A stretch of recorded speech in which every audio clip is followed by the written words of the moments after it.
బసవరాజ్ మఠపతి గారు శరణుల వచనామృతాన్ని మనందరికి అందించవలసిందిగా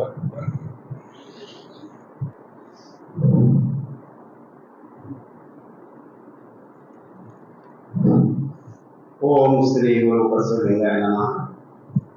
ಉಪಸ್ಥಿತರಾದಂಥ ಎಲ್ಲ ಶರಣರಿಗೂ ಶರಣ. ಈಗ ವಚನ ಬರೆಯುವ ಕಾರ್ಯಕ್ರಮ. ಇದಕ್ಕಿಂತ ಮುಂಚೆ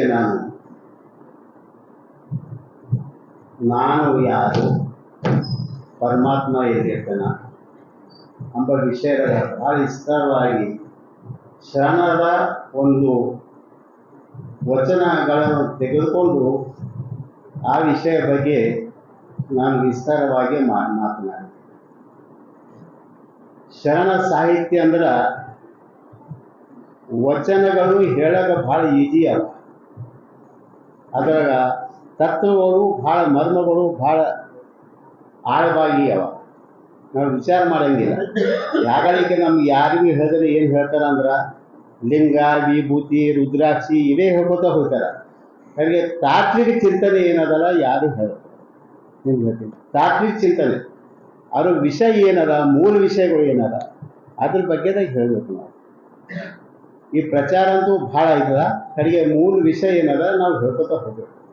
ಈಗ ಮೊದಲೇ ನಾವು ವಿಷಯ ಹೇಳಿದ ನಾನು ಯಾರು, ದೇವರು ಎಲ್ಲಿರ್ತಾನ, ಈ ವಿಷಯ ಯಾವ ಸ್ವಾಮಿ ದೇವ್ರಿಗೆ ಹೇಳೋದು, ಎಲ್ಲಿ ಭೀ ಹೇಳೋದು ಭಾಳ ಕಡಿಮೆ ನಂಬರ್. ಅದೇ ರೀತಿ ವಚನ ಸಾಹಿತ್ಯ ಅಂದ್ರೆ ವಚನ ಹೇಳಕ್ಕೆ ಭಾಳ ಈಜಿ ಅದ. ಅದರ ಸಾಹಿತ್ಯದಾಗ ಮರ್ಮ ಏನು ಥೋಡಿ ವಿಷಯಗಳು ಹಿಂಗದ, ಭಾಳ ಆಳವಾಗಿ ಅದ, ಕಠಿಣ ಭೀ ಅದ. ಅದೇ ರೀತಿಯಲ್ಲಿ ನಾನು ಇವತ್ತ ಒಂದು ವಿಷಯ ತೆಗೆದುಕೊಂಡಿನಿ, ಅದು ಶೂನ್ಯ. ಇದಕ್ಕ ಹೊಳಪು ಹಳಕಟ್ಟಿಯವರು ತನ್ನ ಶಬ್ದಕೋಶದಲ್ಲಿ ಬಯಲು ಅಂತ ಬರ್ತದೆ. ಶೂನ್ಯ ಶೂನ್ಯ ಅಂದ್ರೆ ಬಯಲು. ಈ ಶೂನ್ಯ ಶಬ್ದ ಹ್ಯಾಂಗ ಹುಟ್ಟ್ಯದ ಅಂದ್ರೆ ಬೌದ್ಧ ಮತದಿಂದ ಹುಟ್ಟಿದೆ ಶೂನ್ಯ ಶಬ್ದ. ಗೌತಮ ಬುದ್ಧನಿಂದ ಶೂನ್ಯ ಶಬ್ದ ಅಂದ್ರೆ ಅವ್ರದ್ದು ಏನು ವಾದ ಅಂದ್ರೆ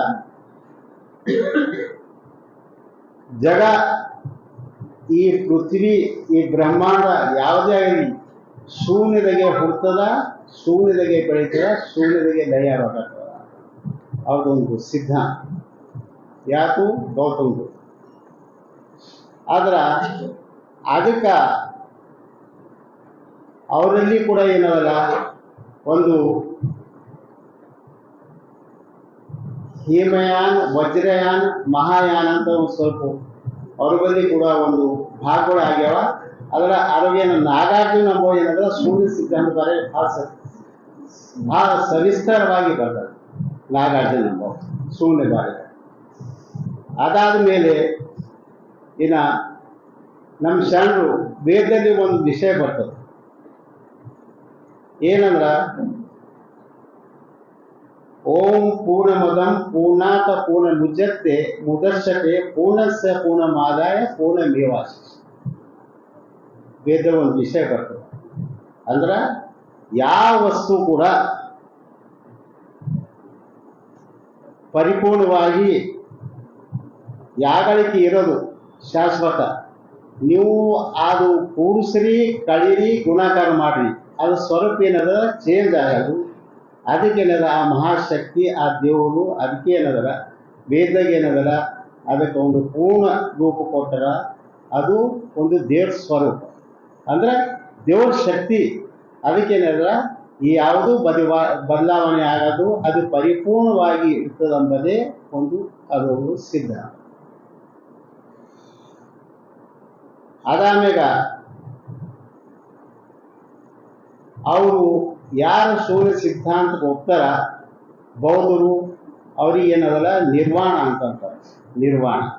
ನಿರ್ವಾಣ ಅಂದ್ರೆ ಪರಿಪೂರ್ಣವಾಗಿ ಶೂನ್ಯ ಸಿದ್ಧಾಂತಕ್ಕೆ ಯಾರು ನಡೀತಾರ ಅಂದ್ರೆ ತನ್ನ ಮನ ಧನದಿಂದ ಪೂರ ಅರ್ಪಿತ ಆಗಿ ಸೇವೆ ಮಾಡ್ತಾರ ಧರ್ಮಸ್ಥಳವಾಗಿ. ಆ ಸ್ಥಿತಿಯಲ್ಲಿ ಇದ್ದವ್ರಿಗೆ ಏನು ಮಾಡ್ತಾರೆ ಅಂದ್ರೆ ನಿರ್ವಾಣ ಅಂತ ಕರೀತಾರೆ. ಹೌದು. ಅಲ್ಲಿ ಇನ್ನು ನಮ್ಮ ಸಾಹಿತ್ಯದಲ್ಲಿ ಯಾಕಂದ್ರೆ ಸ್ವಲ್ಪ ಜರ ಅವರು ಬಂದರ ಅಮ್ಮವರು ಅಸಲಿಗೆ ಆದಷ್ಟು ಮಟ್ಟಿಗೆ ನಾನು ಜಲ್ದಿ ಹೇಳಕ್ ಕೋಶಿಸ್ ಮಾಡತ್ತೀನಿ.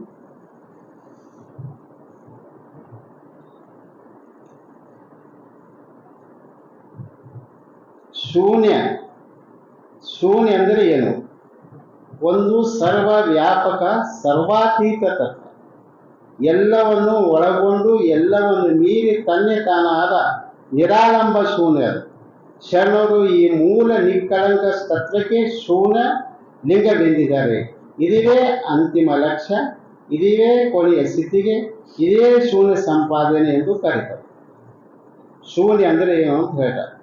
ಅದ್ರಾಗ ಮತ್ತು ಸಿದ್ದೇಶ್ವರ ಸ್ವಾಮಿಯವರು ಭಾಳ ಚಂದ ಹೇಳ್ತಾರೆ. ಸಿದ್ದೇಶ್ವರ ಸ್ವಾಮಿಯವರು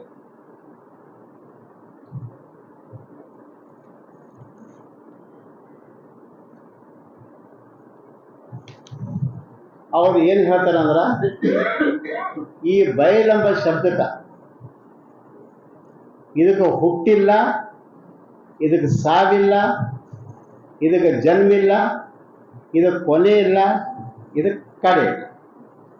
ಬಯಲೆಂಬ ದಿವಸ ಅಂದ್ರೆ ಅದೊಂದು ಪರಶಿವ ಪರತತ್ವ ಎಂಬುದು ಒಂದು ಅದರ ಉದ್ದೇಶ. ಹೀಗೆ ನಮ್ಮ ಶರಣರು ಶೂನ್ಯದ ಬಗ್ಗೆ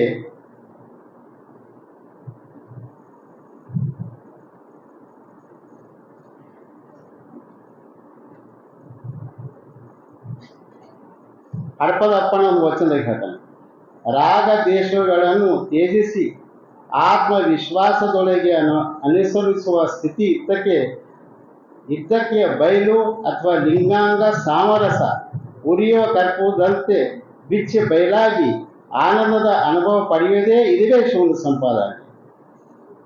ಈ ಅನುಭವ ಹೀಗೆ ಆಲದ ಮರೆಯ ಬೀಜದೊಳಗೆ ಅಡಗಿದೆಯೋ ಅದೇ ಸಾಕ್ಷಾತ್ಕಾರವೇ ಜಗತ್ತಿನ ಆತ್ಮವಾಗಿದೆ. ಅದುವೇ ಸತ್ಯ, ಅದುವೇ ಆತ್ಮ. ಕಣ್ಣಿಗೆ ಕಾಣದೆ ಇರುವುದಲ್ಲ, ಅದೇ ಜಗತ್ತಿನ ಆತ್ಮ, ಅದುವೇ ಪರಿಪೂರ್ಣವಾದಂಥ ಶೂನ್ಯ. ಆದ್ರೆ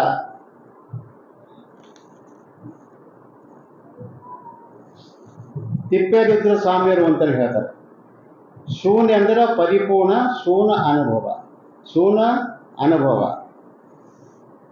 ಹೀಗೆ ಸಿದ್ದರಾಮೇಶ್ವರ ಹೇಳ್ತಾರೆ, ಶೂನ್ಯವೆಂದರೆ ನಿರೂಪಮ. ಉರುಲಿಂಗ ಪೆದ್ದಿ ಹೇಳ್ತಾರೆ, ತೋರಿತ್ಯ ವಿಷಯ ತೋರದೇ ಇರುವುದು ಶೂನ್ಯ ಅಂತ. ಶೂನ್ಯ ಅಂದ್ರೆ ಬಯಲು ಪರಶಿವ ತತ್ವ, ನಿರಾಕಾರದಲ್ಲಿ ಸಾಕಾರ ಇರುವುದು. ಶರಣರು ಈ ಬಯಲಿಗೆ ಬ್ರಹ್ಮ ಎಂದಿದ್ದಾರೆ. ಬ್ರಹ್ಮ ಪರವಸ್ತು, ಮಹಾಚೈತನ್ಯ ಅಖಂಡ. ನೀನು ವಿಶಾಲವಾಗಿ ವಿಶ್ವನಾಗಿ ಇರುವುದು ಸ್ವಯ ಚೈತನ್ಯವೇ ಶೂನ್ಯ. ಬಯಲು ರೂಪ ಮಾಡಬಲ್ಲಾತನೇ ಶರಣನು, ಆ ರೂಪ ಬಯಲು ಮಾಡಬಲ್ಲಾತನೇ ಅಂಗಾನುಭವಿ. ಬಯಲು ಇರುವ ಬಂಧನಗಳನ್ನು ಕಳಿಸಿಕೊಳ್ಳುವುದು ಬಂಧನ ಬಯಲಾಗುವುದು ಹೊರತು ಭವ ಹಿಂಗುವುದು, ಮನಸ್ಸನ್ನು ವಿಶಾಲಗೊಳ್ಳುವುದು, ತನ್ನಲ್ಲಿ ಜಗತ್ತು ಜಗತ್ತಿನಲ್ಲಿ ತನ್ನನ್ನು ಸಮೀಕರಿಸುವುದೇ ನಮ್ಮನ್ನು ವಿಶ್ವಮಾನವನಾಗಿ ಮಾಡುತ್ತದೆ. ಹೃದಯ ಮತ್ತು ಮನಸ್ಸು ಭಾವ ಬಯಲು ನಿಷ್ಠ ವಿಶಾಲವಾಗಿ ನಮ್ಮೊಳಗೆ ವಿಶ್ವಮಾನವನ ಸ್ಥಿತಿ ಉದಯವಾಗುತ್ತದೆ. ಸಕಲ ಜೀವರಾಶಿಗಳು ಕಲ್ಯಾಣ ಬಯಸುತ್ತದೆ. ಈ ಮಾಡುವುದೇ ಈ ವಿಶ್ವವನ್ನು ಕಾಣುತ್ತದೆ. ಇಂಥ ತತ್ವ ಉಳ್ಳವನು ಶೂನ್ಯನು ಎಂದು ಕರೀತಾನೆ. ಇದೇ ರೀತಿ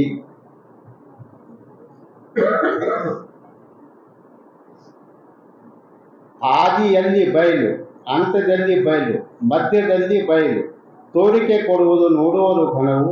ಈ ಜಗತ್ತಿನಲ್ಲಿ ಇದೇ ಶ್ರೇಷ್ಠ ನೋಡಕ ಸಿದ್ಧ ಮಾಡಿದ್ದಾರೆ. ಬಯಲು ನಿರ್ವಯದೊಳಗೆ ಇತ್ತು ಮನ ಬಯಲು, ನಿರುವೊಳಗೆ ಇತ್ತು ಭಾವ ಬಯಲು, ನಿರ ಅವಯದೊಳಗೆ ಇತ್ತು ಬಯಲು. ಬೆರೆಸಿ ಬಯಲೇ ಆಯಿತು ಕೂಡಚನ ಸಂಗಯನ ನೆಂಬಿ.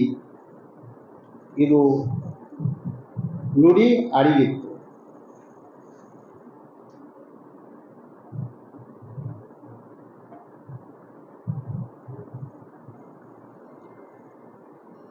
ಆದಿ ಆಧಾರವಿಲ್ಲದಂದು, ಹಮ್ಮು ಬಿಮ್ಮುಗಳಿಲ್ಲದಂದು, ಸುರಾಳ ನಿರಾಳವಿಲ್ಲದಂದು, ಶೂನ್ಯ ನಿಶೂನ್ಯವಿಲ್ಲದಂದು, ನಚರಾವೆಲ್ಲ ರಚನೆಗೆ ಬಾರದಂದು, ಗುಹೇಶ್ವರ ನೀನು ಒಬ್ಬನೇ ಇದ್ದೆಯಲ್ಲ ಇಲ್ಲದಂತೆ.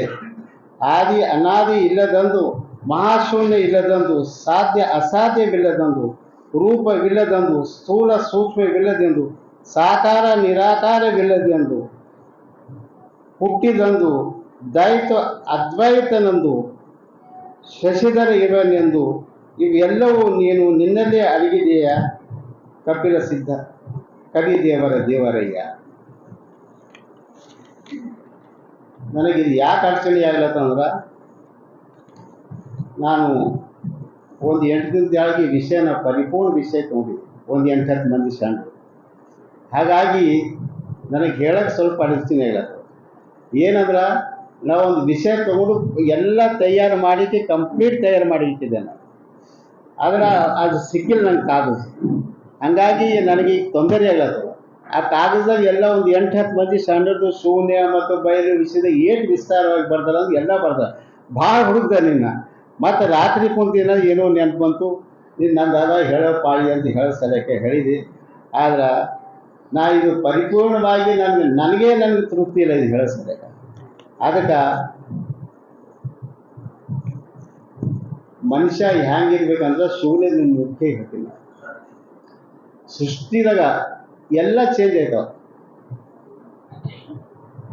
3 ಏನಂದ್ರ, ಒಂದು ಪರಶಿವ, ಇನ್ನೊಂದು ಬ್ರಹ್ಮಾಂಡ, ಇನ್ನೊಂದು ಪ್ರಾಣ. ಎಲ್ಲ ಚೇಂಜ್ ಆಯ್ತದ. ಸೃಷ್ಟಿ ಬಿ ನಾಶ ಆಯ್ತಂದ್ರೆ ಬಿ ಮತ್ತೆ ಇದು ಇರ್ತದೆ. ಯಾವ್ದು ಇರ್ತದ? ಸತ್ಯವಾದಂಥ ಯಾಗಳಿಗೆ ಶಾಶ್ವತ ಅಂತ ಶಿವ ಇರ್ತಾನ. ಅದೇ ರೀತಿ ಅದರಿಂದ ತಯಾರು ಮಾಡಿದಂಥ ಬ್ರಹ್ಮಾಂಡ ಈ ರೂಪದಾಗಿರ್ಬೋದು, ಬೇರೆ ರೂಪದಾಗಿರ್ಬೋದು. ಅದೇ ರೀತಿ ಜೀವ ಜಂತುಗಳು ನಾವು ಮನುಷ್ಯರು ಹಂಗಿದ್ದೀವೋ ಹಂಗಿರ್ಬೋದು, ಬೇರೆ ಇರ್ಬೋದು, ಅದೇ ರೀತಿ ಇರ್ಬೋದು. ಆದ್ರೆ ಇದಕ್ಕೆ ಏನಂತಾರ ಅಂದ್ರೆ ಅಂಡಾಂಡ, ಬ್ರಹ್ಮಾಂಡ, ಪಿಂಡಾಂಡ. ಇದಕ್ಕೆ ಅಂಡಾಂಡ ಅಂದ್ರೆ ಉತ್ಪತ್ತಿ, ದೈವ ಉತ್ಪತ್ತಿ, ಯಾವ ದೇವ್ರ ಉತ್ಪತ್ತಿ ಮಾಡ್ತಾನೆ ಅದಕ್ಕೆ ಅಂಡಾಂಡ ಅಂತಾರೆ. ಬ್ರಹ್ಮಾಂಡ, ಆ ಅಂಡಾಂಡದಿಂದ ಬ್ರಹ್ಮಾಂಡ ಉತ್ಪತ್ತಿ ಐತದ. ಆ ಬ್ರಹ್ಮಾಂಡದಿಂದ ಜೀವ ಜಂತುಗಳು, ವೃಕ್ಷ ಅವೆಲ್ಲ ಉತ್ಪತ್ತಿ ಇರ್ತದೆ. ಇದು ಶಾಶ್ವತ. ಅಸಲಿಗೆ ಈ 3 ಶಾಶ್ವತ ಇರ್ತದ. ನಮ್ಗೆ ಇನ್ನೊಂದು ಮಾತು, ಈ ನಮ್ಮ ಶೂನ್ಯ ಸಂಪಾದನೆ ಬಸವಣ್ಣನ ಒಂದು ಉದಾಹರಣೆಗೆ ಒಂದು ವಚನ ಹೇಳ್ತೀನಿ. ಗುರುವಿಗೆ ತನುವನ್ನು ಕೊಟ್ಟು ಪ್ರಸಾದಿಯಾದ ಬಸವಣ್ಣ, ಲಿಂಗಕ್ಕೆ ಮನವನ್ನು ಕೊಟ್ಟು ಪ್ರಸಾದಿಯಾದ ಬಸವಣ್ಣ, ಜಂಗಮಕ್ಕೆ ತನುವನ್ನು ಕೊಟ್ಟು ಧನವನ್ನು ಕೊಟ್ಟು ಪ್ರಸಾದಿಯಾದ ಬಸವಣ್ಣ, ಈ ತ್ರಿವಿಧವು ಕೊಟ್ಟು ಸಂಗನ ಬಸವಣ್ಣ ತಾನು ಸ್ವಯಂ ಪ್ರಸಾದಿಯ ಕೂಡಲ. ಆದ್ರೆ ಈ ರೀತಿ ಏನಂದ್ರೆ ನಾವು ಇದಕ್ಕೆ ಈ ಬಯಲಿಗೆ ಹೋಗ್ಬೇಕಾದ್ರೆ ಮನುಷ್ಯ ಪರಿಪೂರ್ಣವಾಗಿ ಎಲ್ಲ ಪರಮಾತ್ಮಂದು ಅಂದು ತಿಳಿದು ನಾವು ನೀತಿ ನಡಾವಳಿ ನಡಿಬೇಕು. ಆ ನಡೆದಾಗೆ ಏನದ, ನಾವು ಶರಣ ತತ್ವ ಪ್ರಕಾರ ನಡೆದ್ರೆ ಏನದ, ನಾವು ಬಯಲು ಒಂದು ಲೇಖಕ ಬರೀತಾನ ಏನಂದ್ರೆ, ಮನುಷ್ಯನಂತೆ ಬಾತಾನ, ಏನೋ ಜೀವನ ಮಾಡ್ತಾನ. ಆದ್ರೆ ಮನುಷ್ಯ ಏನು ಮಾಡ್ಬೇಕಂದ್ರೆ ಮನುಷ್ಯ ಬಯಲಾಗಿ ಬಾಳ್ಬೇಕಂತ ನೋಡಿ ಲೇಖಕ. ಬಯಲಾಗಿ ಬಾಳ್ಬೇಕಂದ್ರೆ ಏನು ಅಂದ್ರೆ ಪರಿಪೂರ್ಣವಾಗಿ ಶಿವತತ್ವವಾಗಿ ಬಾಳ್ಬೇಕು. ಶಿವತತ್ವವಾಗಿ ಬಾಳ್ಬೇಕು. ಚಂದ ಒಳ್ಳೆ ರೀತಿಯಿಂದ, ಒಳ್ಳೆ ಗುಣಗಳಿಂದ, ಒಳ್ಳೆ ಇದರಿಂದ ಜೀವನ ಮಾಡಬೇಕು. ಆಗ ಅದೇನಾಗದ, ಆ ಬಯಲ ಸ್ವರೂಪ, ಶೂನ್ಯ ಸ್ವರೂಪ ಏನಾದ್ರು ತಾನೇ ಸ್ವಂತ ಆಯ್ತಾನ ಅಂತ ಹೇಳುತ್ತಾ, ನನಗೆ ಈ ಸಮಯ ಏನದ ನನಗೆ ಅಸಂತೃಪ್ತಿ ಪೂರ್ಣದ, ಅದಗಾಗಿ ಕ್ಷಮಿಸ್ರಿ ಅಂತ ಹೇಳಿ ಈಗ ಅಮೋರ್ಬಿ ಬಂದರ ಇಲ್ಲಿಗೆ ನಾ ಕಾರ್ಯ ಮುಕ್ತಾಯ ಮಾಡ್ತೀನಿ. ధన్యవాదాలు. ఈనాటి వచన వైభవ కార్యక్రమంలో మన ఆత్మీయ శరణు బంధువులు పెద్దలు శ్రీ బసవరాజు మఠపతి గారు మన శరణ సాహిత్యంలోనే అత్యంత మూలం కీలకమైనది ఏదైతుందో అది శూన్య సిద్ధాంతం. ఆ శూన్య సిద్ధాంతానికి సంబంధించిన విషయాన్ని ఎంచుకొని ఈనాటి సామూహిక ప్రార్థన సభలో వారు తమ అమూల్యమైన అభిప్రాయాలను మనందరికీ వెలువచ్చారు. వారికి మనందరి తరఫున ధన్యవాదాలు, కృతజ్ఞతలు తెలుపుతున్నాను. చప్పట్లుగా